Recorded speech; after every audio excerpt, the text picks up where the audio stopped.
Então, ó, essa questão aqui fala de um tijolo que vai cair. Fala que o tijolo tem 2,5 quilos, a altura que o tijolo vai cair é 5 metros, o tempo que ele leva para cair, 0,5 segundos. Fala que a gravidade é 10 na Terra para desprezar a resistência do ar. Aí ele quer saber qual é a força impulsiva média. Então, eu vou ter que usar a fórmula do impulso.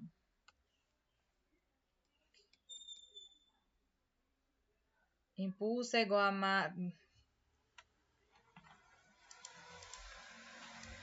massa vezes velocidade. Aí, a gente sabe que a velocidade inicial é 10 metros por segundo. A velocidade final é 0 porque ele bate no capacete. O tempo de queda é de 0,5 segundos. E a massa do tijolo é 2,5 quilos. Então, a força resultante vezes 0,5, que é a massa, é igual a 2,5 velocidade final menos a inicial.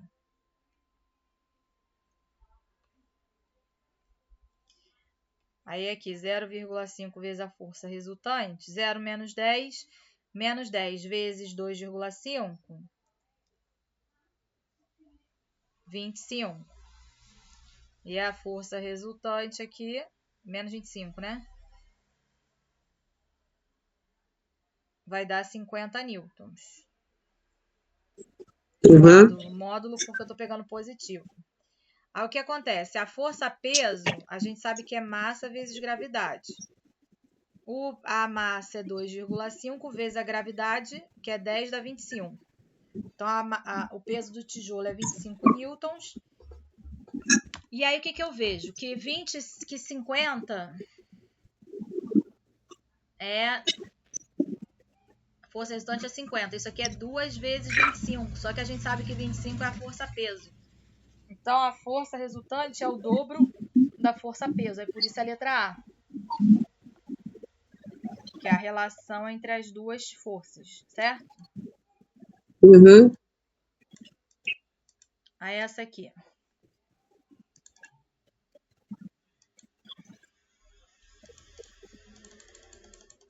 Sonorizador é um dispositivo físico implantado sobre a superfície de uma rodovia de modo que provoque uma trepidação e ruído quando há passagem de um veículo sobre ele, alertando uma situação atípica à frente, como obra, pedágio ou travessia de pedestre.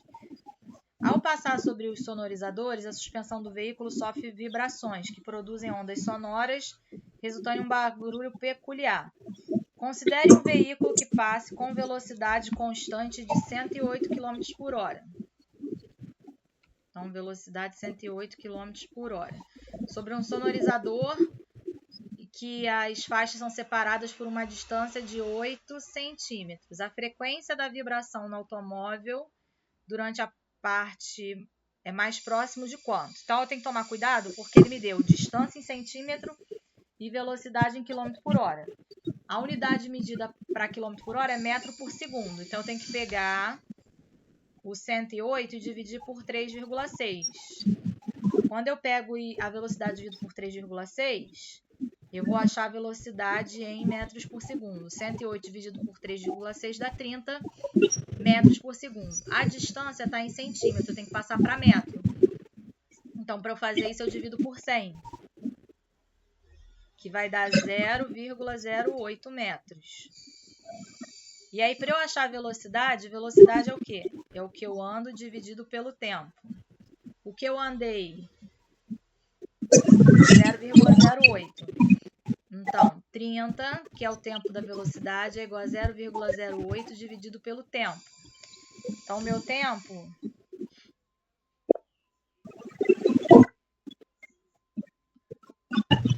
vai ser 4 vezes 10 a menos 2 sobre 15. Só que eu sei o quê? Isso daí é como se fosse o período, né? Quantas vezes isso repete no tempo.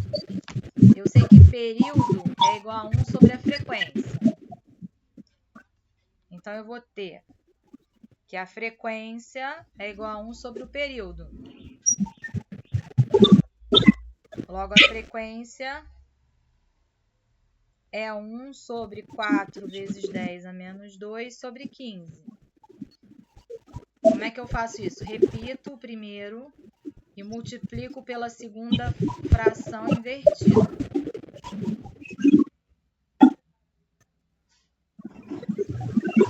Isso daqui dá 3,75 vezes 10 ao quadrado. Ou 375 Hz, que é o Hertz. Que seria a letra C.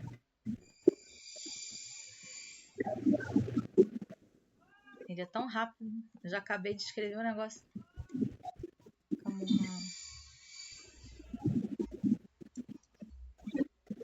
Certo? Certo. Aí vem. Nos manuais de instalação de equipamentos de som, há o alerta aos usuários para que observem a correta polaridade dos fios ao realizarem as conexões da caixa de som. As figuras ilustram o esquema de conexão das caixas de som de um equipamento de som mono, no qual os alto-falantes emitem a mesma onda. No primeiro caso, seria esse aqui, né? A ligação obedece às especificações do fabricante e no segundo caso mostra uma ligação na qual a polaridade está invertida. O que ocorre com os alto-falantes E e D se forem conectados de acordo com o segundo esquema? Então, ele está ligado trocado. Então, o alto-falante emite onda sonora em oposição à fase emitida pelo D. E aí acontece interferência destrutiva. Letra E. Como está trocado, um vai interferir no outro. Entendeu? Entendi.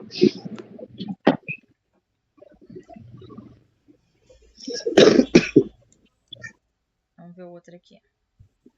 A figura mostra como é a emissão de radiação eletromagnética para 5 tipos de lâmpada: haleto metálico, tungstênio, mercúrio, xenon e LED, diodo emissor de luz. As áreas marcadas em cinza são proporcionais à intensidade de energia liberada pela lâmpada. As linhas pontilhadas mostram a sensibilidade do olho humano aos diferentes comprimentos de onda. O 5 e o 4 são as regiões de ultravioleta e infravermelho, respectivamente. Aí vamos ver aqui a pergunta. Ultravioleta e infravermelho. Um arquiteto deseja iluminar uma sala usando uma lâmpada que produza boa iluminação, mas que não aqueça o ambiente. Qual tipo de lâmpada melhor atende esse desejo do arquiteto?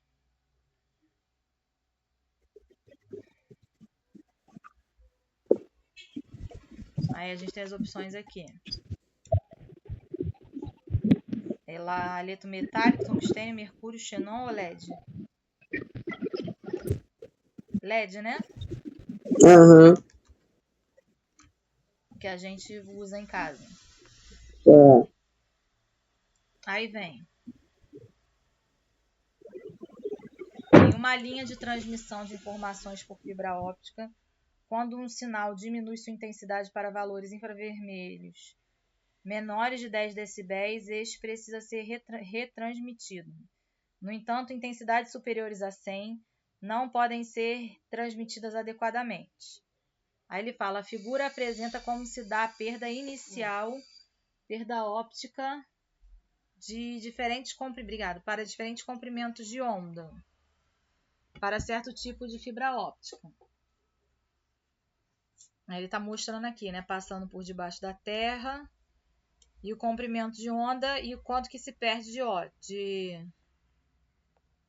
quanto que se perde. Qual é a máxima distância em quilômetros que um sinal pode ser enviado nessa fibra sem ter nenhuma retransmissão?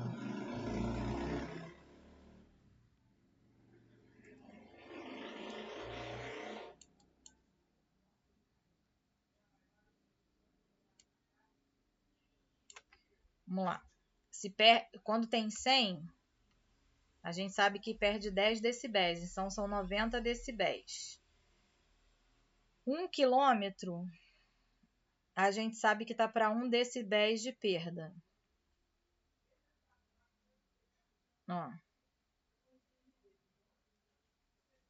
E aí, quanto que eu vou perder para 90 decibéis? Eu vou ter que vai dar 1,9, que é equivalente a 90 quilômetros de perda, letra D. Tá bom? Tá bom. Hã? Sim ou não?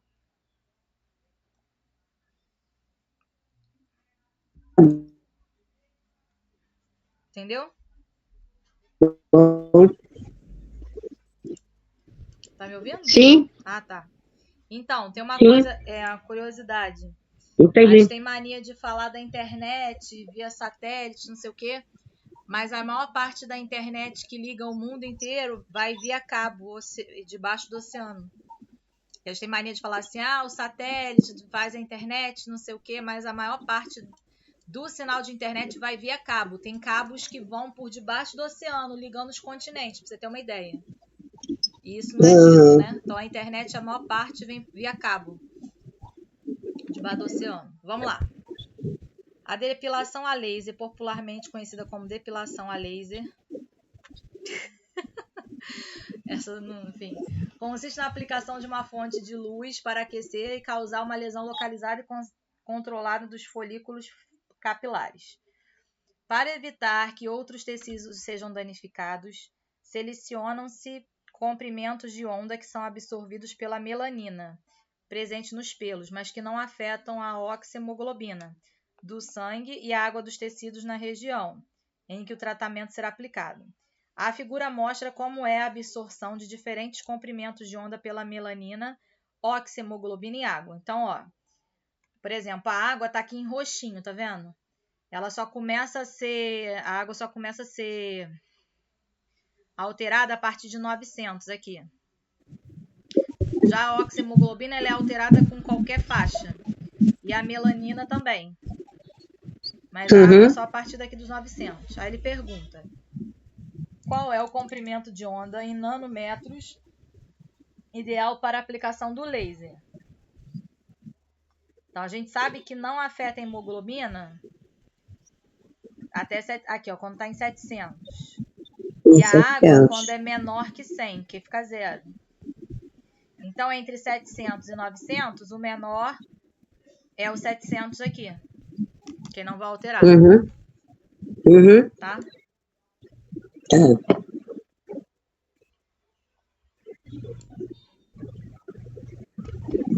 O trombone de Quincke é um dispositivo experimental utilizado para demonstrar o fenômeno da interferência de ondas sonoras. Então, ele botou aqui A, B, C, D. Ele botou 4 pontos. A distância daqui até aqui, do A até o E, é 30 centímetros. Do D até o A é 40. Aí, vamos ver. Essas ondas se dividem pelos dois caminhos. ADC, quando vem pela esquerda, ou AEC, quando ele vem pela direita. E se encontram no ponto C, que é onde vai sair o som, tá vendo? A saída do dispositivo onde se posiciona o detector. O trajeto ADC pode ser aumentado pelo deslocamento dessa parte do dispositivo. Com o trajeto ADC igual ao AEC, dos dois lados, capta-se um som muito intenso na saída. Entretanto, aumentando-se gradativamente o trajeto ADC, até que ele fique como mostrado na figura, a intensidade do som na saída fica praticamente nula. Então, ele está falando o seguinte, se o lado da direita for igual ao da esquerda, o som que sai é muito intenso. Se eu vou aumentando um dos lados e mantenho o outro, o som que sai é quase nulo. Dessa forma, conhecida a velocidade do som no interior do tubo, que é 320 metros por segundo, é possível determinar o valor de frequência do som produzido pela fonte. Aí ele pergunta, o valor da frequência em hertz do som produzido pela fonte sonora é de quanto? Aí a gente tem uma fórmula. Vamos lá. A distância entre os dois lados é igual a 2n mais 1 vezes lambda, que é o comprimento de onda, dividido por 2. E aí, se eu colocar aqui n igual a 0, ou seja, quando a distância é nula, eu vou ter o quê? D2 menos D1, a distância de cada polo, é igual a lambda sobre 2, porque esse aqui daria 0, né? Se o n... Aí, o que eu faço agora? Vou ver a velocidade da luz, né? Que falou que é 320. A diferença entre os dois, 0,2, é igual a 3 lambda sobre 2. Então, lambda é igual a 0,4. E aí, se eu pegar a velocidade 320 e passar para quilômetro por hora, eu vou ter 0,4 quilômetros por hora. E aí eu sei o quê? Que velocidade é igual a lambda vezes a frequência, é igual ao comprimento de onda vezes a frequência. Então, velocidade 0,4 é igual a lambda 320 é igual a lambda vezes a frequência. Uhum. Então, a minha frequência vai dar 320 dividido por 0,4, que dá 800 Hz, que é a letra C. Tá? Tá. Aí vem essa. Ao pesquisar um resistor feito de um novo tipo de material, um cientista observou que o comportamento mostrado no gráfico é o seguinte, de tensão versus corrente. Então, aqui eu tenho a corrente em ampere e aqui eu tenho a tensão em volts. Após a análise do gráfico, ele concluiu que a tensão em função da corrente é dada por essa equação aqui. 10I mais I ao quadrado. O gráfico da resistência R do resistor em função da corrente I é quanto? Primeira coisa que eu vou fazer aqui é ver as relações que eu tenho de resistência e tensão. E eu vou escolher uma para pegar. Ó, V igual a R vezes I, não é isso? Quem vê, ri. Só que V é 10I mais I ao quadrado. Isso aqui é igual a R vezes I. Então, a resistência é igual a 10I mais I ao quadrado dividido por I. Isso aqui dá 10 mais I. Então, esse que vai ser a função que vai representar o gráfico que relaciona resistência com corrente. Aí eu queria que você tentasse ver qual o gráfico desses daqui, do A até o E, que representa essa função aqui. Isso aqui é uma função do primeiro grau.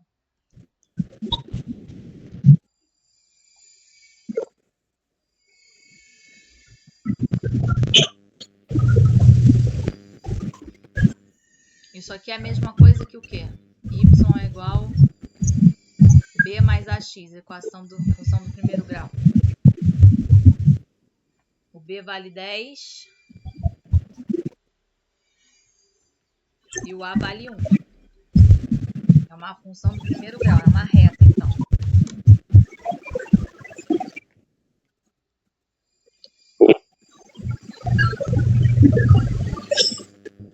É a letra B? Não, por quê? A B é uma função constante, ela está na horizontal. Essa letra B aqui, ela é R igual a 16. Essa daqui também é constante, R igual a 10. Tem que achar uma que seja R igual a 10 mais I.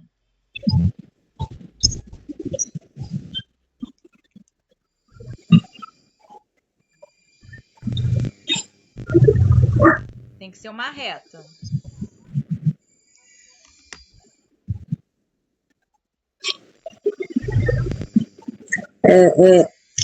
A letra A, não. Não, não pode ser A, porque A é uma constante, é uma função constante, já está na horizontal, tá vendo? Ou é a C ou é a D, porque é uma reta. No caso aqui, vai É a ser D. a D de dado. Exatamente, porque ela aqui começa no 10, ó. O 10 é o B. Uhum. O B é o valor que corta o eixo Y.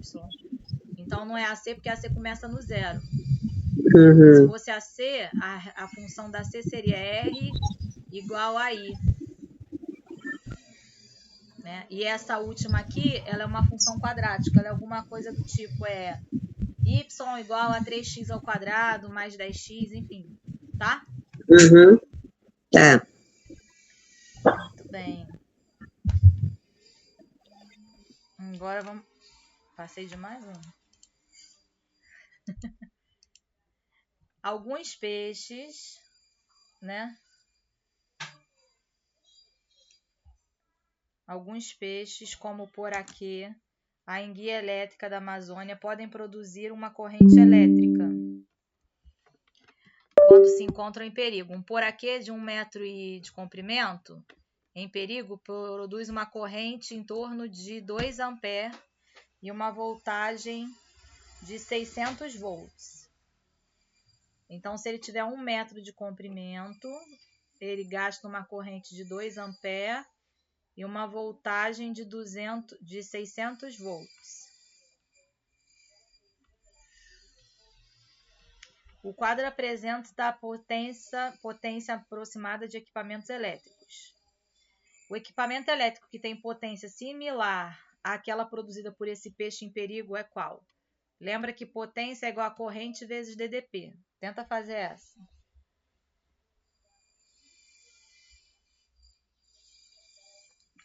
Potência é igual a corrente vezes DDP. I vezes U. Pio.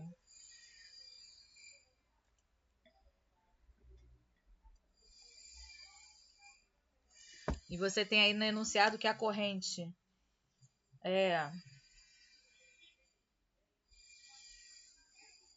2 vezes a DDP, que é 600.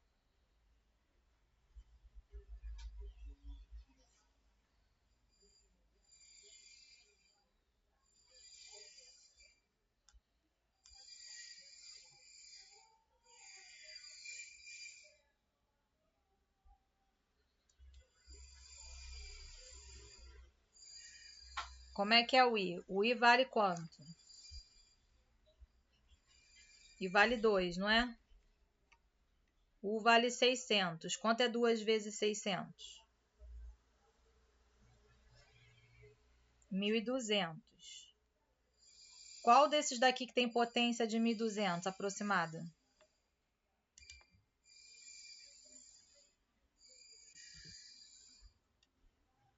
No quadro, ó. Exaustor 150, computador 300, aspirador de pó 600, churrasqueira elétrica 1.200, secador... É churrasqueira. A churrasqueira. Isso, letra D. Então, tipo de questão, ó. Pegou os dados do enunciado, multiplicou, procurou na tabela, marcou a resposta certa. Né? O negócio deu uma louca. Cadê o... Peraí. Foi. Agora. Uma casa tem um cabo elétrico mal dimensionado, de resistência igual a 10, que se conecta à rede elétrica de 120 volts. Nessa casa, 5 lâmpadas de resistência igual a 200 ohm estão conectadas ao mesmo circuito que uma televisão de resistência igual a 50 ohm, conforme ilustrado no esquema. A televisão funciona apenas com a tensão entre 90 e 130 volts. E aí ele pergunta, o número máximo de lâmpadas que podem ser ligadas sem que a televisão pare de funcionar é quanto? Esse daí é um circuito, né? Ele é um circuito que é misto. Ele tem resistência em série e ele tem resistências em paralelo. Então, deixa eu ver se eu consigo... Essa resistência aqui, 1, 2, 3, 4, 5, elas são iguais. São resistências em paralelo. e são iguais. Então, eu vou repetir aqui, só para a gente achar. Ó, aqui tem 5 resistências em paralelo, cada uma de 200 ohm. E elas são iguais. 1, 2, 3, 4, 5. Então, essas daqui são 200. Essa que tem aqui é 10. 1, 2, 3, 4, 5. E essa aqui é 50. A primeira resistência que eu vou resolver são essas daqui em paralelo. Elas estão em paralelo. Como é que eu acho a resistência equivalente? 1 sobre REC é igual a 1 sobre 200, mais 1 sobre 200, mais 1 sobre 200, mais 1 sobre 200, mais 1 sobre 200. Por quê? Porque eu tenho 5 resistências desse tipo. Se eu somar elas, dá 5 sobre 200. Aí eu vou multiplicar cruzado. REC, 5 REC é igual a 200. REC é igual a 200 dividido por 5, que dá 40. Então, a resistência equivalente em paralelo é 40. Aí eu vou fazer o desenho de novo. Vou repetir aqui a de 10 ohm. Essa de 200 é 40 ohm. E ela está em paralelo com a de 50 ohm aqui. E aqui eu fecho o circuito. Aí agora eu tenho que fazer em paralelo dessas duas aqui de novo. Então, 1 sobre a REC é igual a 1 sobre 40 mais 1 sobre 50. Aí, para eu fazer essa conta, eu tenho que fazer o MMC. 40 e 50, o MMC é 200. 200 dividido por 40 dá 5. 200 dividido por 50 dá 4. Então, eu fico com 1 sobre a REC igual a 9 sobre 200. Vou multiplicar cruzado. 9 REC é igual a 200. 200, que é igual a 200 sobre 9. E aí, aqui eu não tenho mais como simplificar. Vou deixar assim. Vamos, filho. Aí, agora eu tenho que fazer a resistência em série. Que eu vou pegar essa aqui que tem 10 ohm. E essa que eu achei equivalente em paralelo deu 200 sobre 9. Então, a resistência equivalente disso aqui é 10 mais 200 sobre 9. Fazendo o MMC, que é sobre 1 dá 9, vai dar 290 sobre 9 ohms. Então, essa aqui é a resistência equivalente do sistema. E eu sei que a DDP é 120 volts, então eu consigo achar a corrente.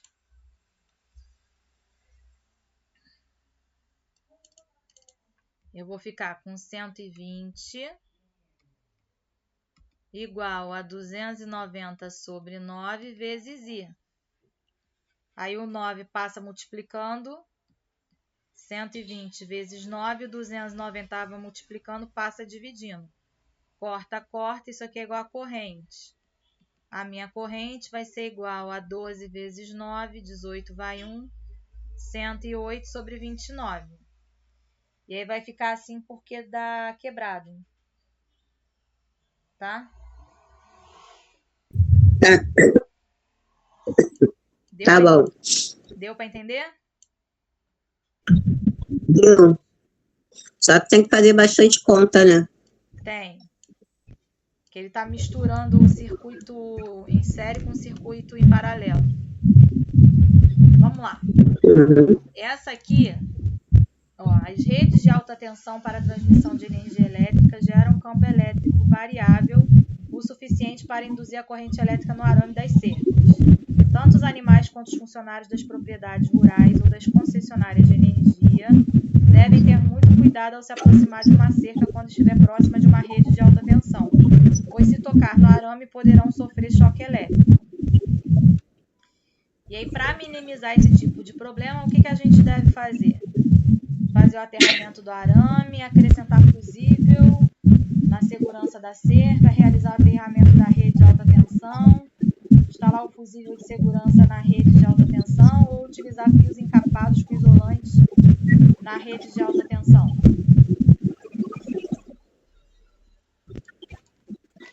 Qual que você acha que é a certa? Na letra D? Letra A, fazer o aterramento. O fio, ele torna a corrente Mas você também não pode usar um fio encapado para isolar a rede? Não, o fio, ele serve para onde está passando a corrente. Mas o arame, ele não está encapado. A gente não vai encapar o arame. Imagina, você tem uma cerca, 30 mil quilômetros de cerca numa fazenda. Você não vai ter arame, você não vai ter... E se você encapar a cerca, porque a cerca é para não deixar ninguém passar, né? A pessoa se machucar, se você botar isso, a cerca não vai ter mais a função dela e você não vai ter dinheiro, é muito caro, né? Aí era mais fácil botar fio de plástico, se fosse o caso. Então a gente tem que fazer o aterramento para que a corrente que passe ali no arame pare de dar choque. Vai para a terra.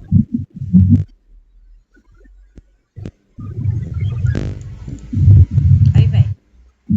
Dispositivos eletrônicos que utilizam materiais de baixo custo, como polímeros e semicondutores, têm sido desenvolvidos para monitorar a concentração da amônia, gás tóxico incolor em granjas avícolas. A polianilina é um polímero semicondutor que tem um valor de sua resistência elétrica nominal quadriplicado quando exposta a altas concentrações de amônia. Na ausência de amônia, a polianilina se comporta como um resistor ôhmico e a sua resposta elétrica é mostrada no gráfico a seguir. Então, ó, V, que é a minha tensão elétrica, e aqui a minha corrente em ampere.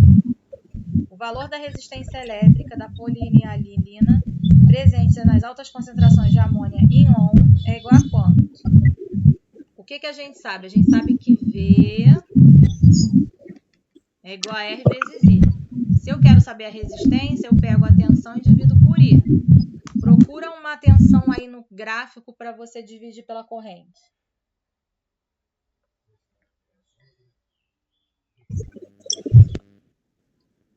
De 4.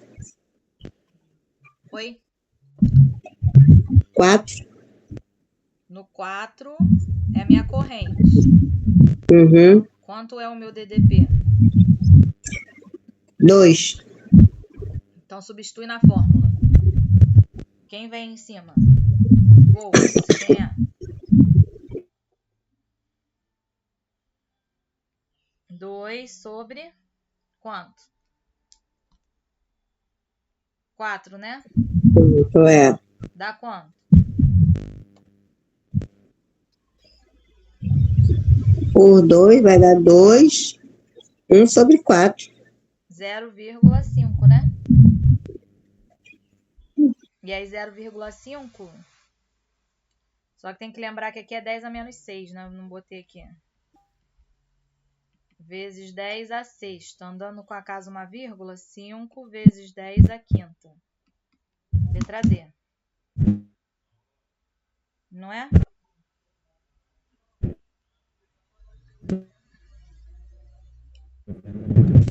Eu não posso dividir por... Mas eu não posso dividir por 2. Pode. Se você dividir por 2, ó, vai dar 1 sobre 2 vezes 10 a menos 6. Só que aí essa resposta não tem aqui no gabarito. Então, por isso que eu peguei 1 e dividi por 2, que deu 0,5 sobre 10 a menos 6. Tá aí bom. ele vai para cima, ele vira 10 a sexta. Eu não posso ter notação científica com o número na frente da vírgula sem ser de 1 a 9. Então, eu ando com a vírgula para frente. E aí, nisso que eu ando uma casa para frente, eu subtraio 1 no expoente do 10. Tá. Tá? E agora ele dá... Deixa eu passar. Foi.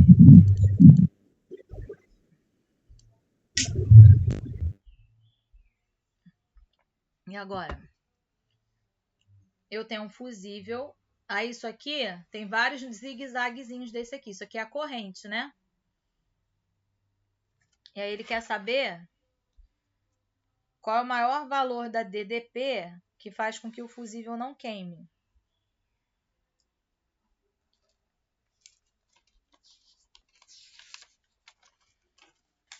O que acontece aqui? Vou acender a luz aqui. Ai, peraí. Ai, peraí. Vamos lá.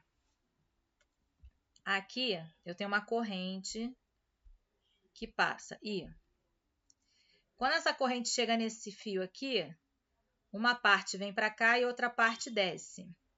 Eu vou chamar aqui de I1, aqui de 2. Então, isso aqui esse sistema aqui, ele está em paralelo, porque um fio se abre em dois, né? Uhum. Então, aqui, a DDP que passa aqui é o 2 e a DDP que passa aqui é o 1. E aí a gente sabe o quê? Que V é igual a R vezes I. Ele falou aqui que tem uma corrente de 500 mA. Isso aqui passando para ampere é 0,5 ampere. Então, no R2 vale 60 ohms. E aí a corrente 0,5. Então, quem vai ser o 2? 60 vezes 0,5.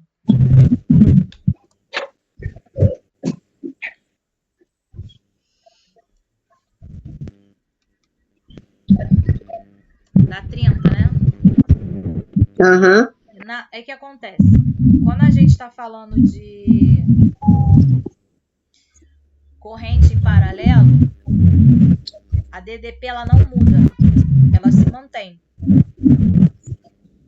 Então, na U1 também vai ser 30.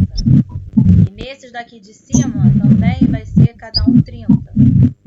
Aí eu tenho 4 resistências. Então, eu vou fazer 4 vezes 30, 120. Vai ser a minha DDP total. Uhum. Tá? Tá.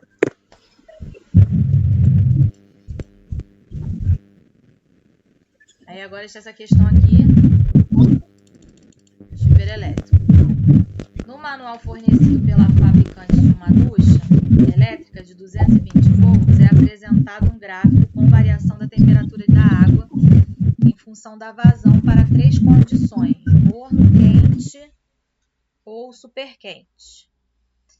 Na condição de superquente, a potência dissipada é de 6.500 watts.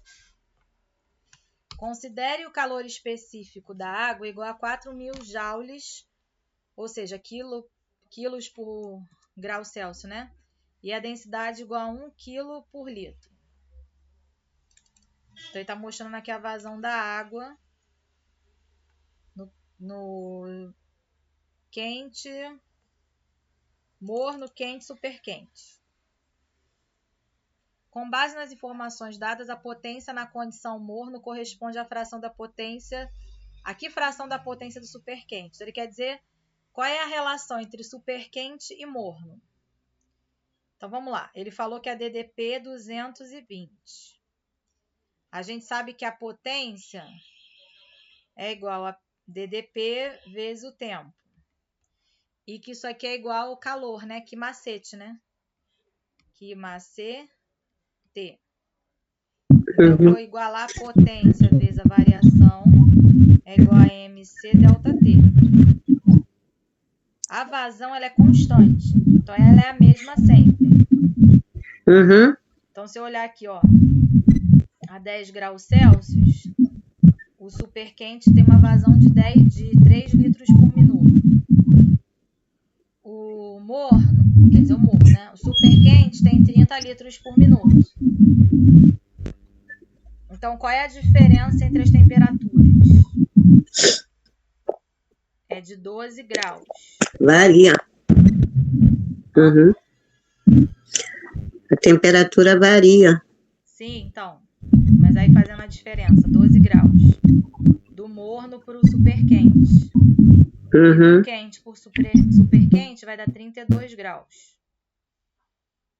Então, a gente sabe que a potência é igual a constante vezes a variação de temperatura. E da terceira é uma constante vezes a variação de temperatura. Então, a razão entre eles vai ser 12K sobre 32K. 12 sobre 32 dá para dividir por 4. Vai dar 3 oitavos. Que é a letra D.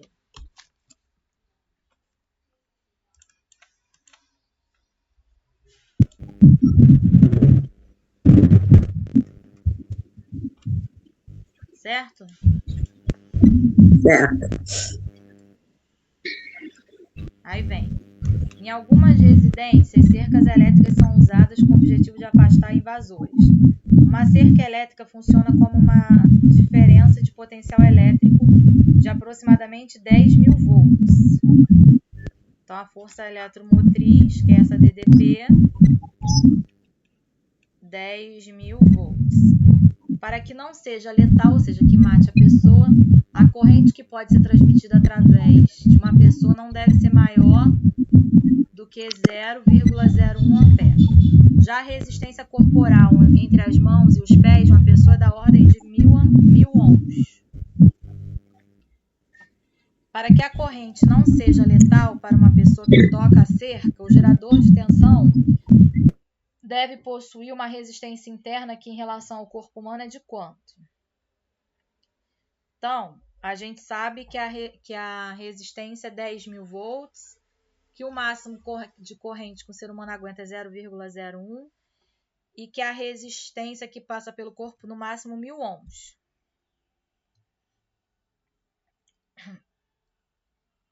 Então, ela não pode ser... Ela tem que ser milhares de vezes maior. Maior não, menor. Menor. Porque senão mata a pessoa. Tá bom? Letra E. Tá bom.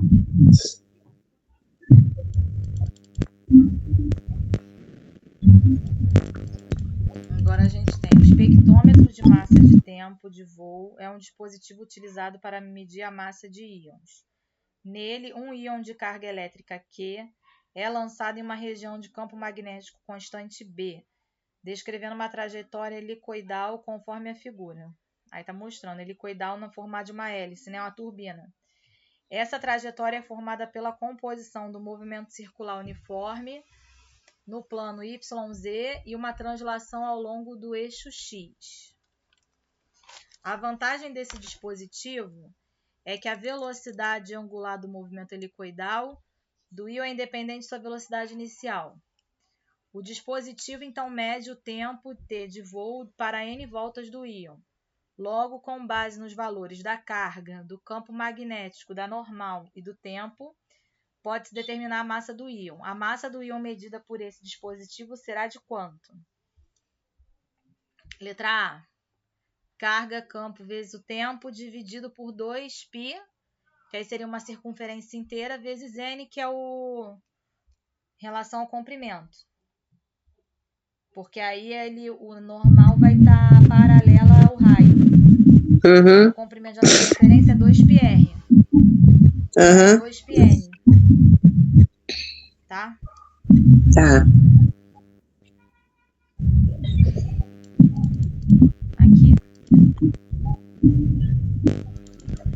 Para demonstrar o processo de transformação da energia mecânica em elétrica, um estudante constrói um pequeno gerador utilizando um fio de cobre de diâmetro D enrolado em N espiras circulares de área A, dois ímãs que criam no espaço entre eles um campo magnético uniforme de intensidade B e um sistema de engrenagem que lhe permite girar as espiras em torno de um eixo com frequência F.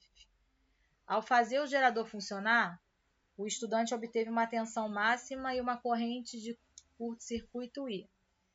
Para dobrar o valor, então ele quer dobrar, da tensão máxima V do gerador, mantendo constante o valor da corrente I, o que ele deve dobrar?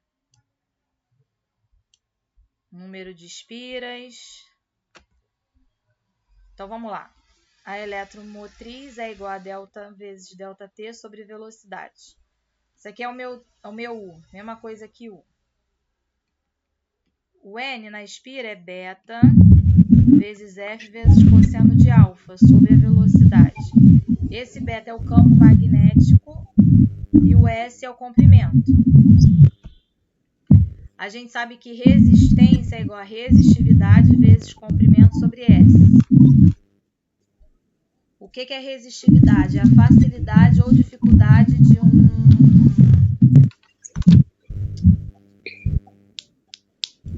um elemento passar corrente elétrica. Tá? Uhum. Então, aqui, intensidade do campo magnético beta. Aumentando, aumenta a DDP. Que eles são diretamente proporcionais.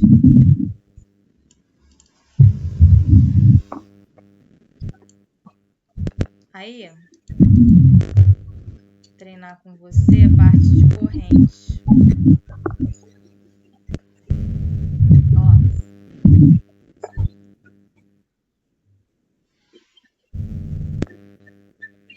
Isso aqui é um circuito fechado. Eu falo que aqui é 2 ohm, 6 ohm e 8 ohm. E eu falo que a DDP aqui é 110 volts. Isso aqui é um circuito em série ou em paralelo? Paralelo. Paralelo é quando o fio se abre em dois. Aqui está em série.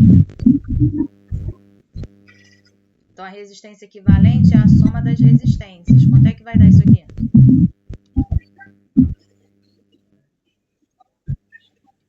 2 mais 6 mais 8. 16. 16 ohms. 16.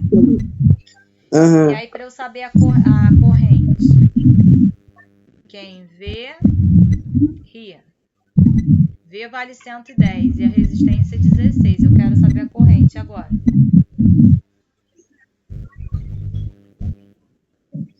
A corrente? 16, o quê? Dividindo, né? É, dividindo. Então, minha corrente é 110 dividido por 16. Deixa eu ver aqui. Exato não vai dar. Vê se não der dízimo, a gente faz. 6,87 ampere. Agora, vamos supor que eu tenho uma em paralelo.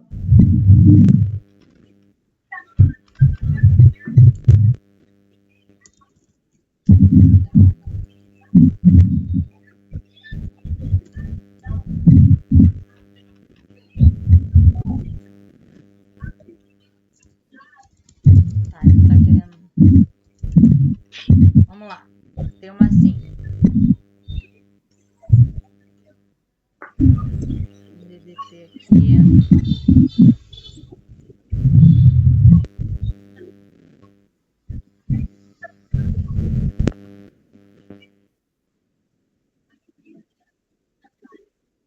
Eu falo que aqui é 3, 4, 5.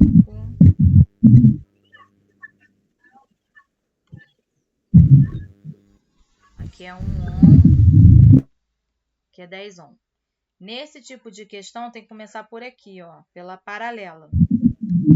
Uhum. Então, 1 sobre a REC é igual a 1 sobre 4 mais 1 sobre 5. Aí eu faço MMC entre 4 e 5, que dá 20. 20 dividido por 4 é 5, 20 dividido por 5 é 4. Então, 1 sobre a REC é igual a 9 sobre 20. 9 REC é igual a 20, a resistência equivalente é igual a 20 sobre 9. Aí vamos supor que eu fale que a DDP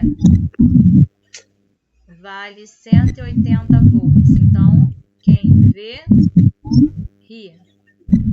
V vale 180 e a resistência 20 sobre 9 vezes I.